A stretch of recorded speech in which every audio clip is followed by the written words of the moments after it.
Hello દોસ્તો, જય શ્રી કૃષ્ણ, જય માતાજી।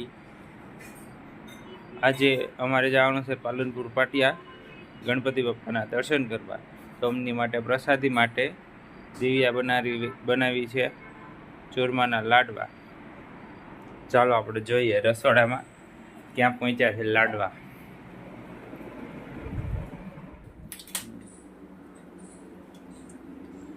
હેલો દોસ્તો, તો આ બની રહ્યા છે ચૂરમાના લાડવા।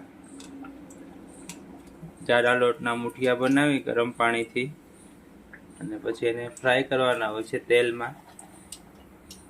તો ફ્રાય થઈને તૈયાર થઈ ગયા છે।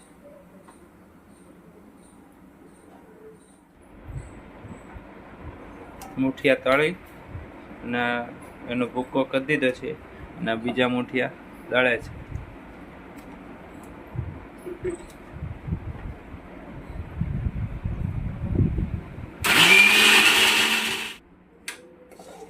આ ઘી અને ગોળની પાય લે છે। અમારા ગુજરાતીમાં તો એમ જ કહેવાય કે પાય લે છે। પછી આ થોડું ગરમ થઈ જાય એટલે પછી આ જે લોટનો ભૂક્કો કર્યો છે મુઠિયાનો એમાં નાખી દેવાનું અને તમારે જે ડ્રાયફ્રૂટ વાવતા હોય એ ડ્રાયફ્રૂટ એમાં નાખી દેવાના।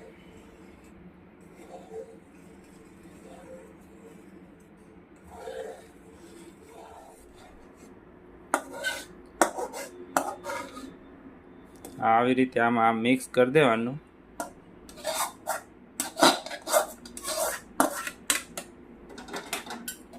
પછી લોટ સાથે મિક્સ કરી દેવાનું અને પછી આવી રીતના આ બીબુ આવે છે, ઘણા આવે છે, નાની સાઈઝ મોટી સાઈઝ। આને મોદકનું બીબુ કહેવાય, પણ અમે તો લાડવા પણ આમાં જ બનાવીએ છીએ। એમાં ભરી અને લાડવા બનાવી દેવાના। આવી રીતે આમ બીબામાં ભરી અને લાડુ બનાવવાના હોય છે। આવી રીતે જે બીબું હોય એની અંદર ફિલ કરી દેવાનું, થોડું પ્રેસ કરી દેવાનું જેથી કરીને આપણો લાડવો વિખાય નહીં।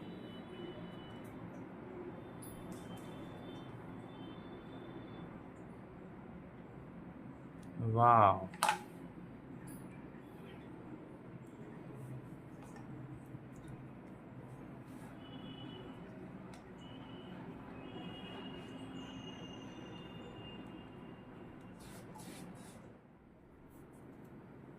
આપણા લાડવા બનીને તૈયાર થઈ ગયા છે। તો ચાલો આપણે જઈએ હવે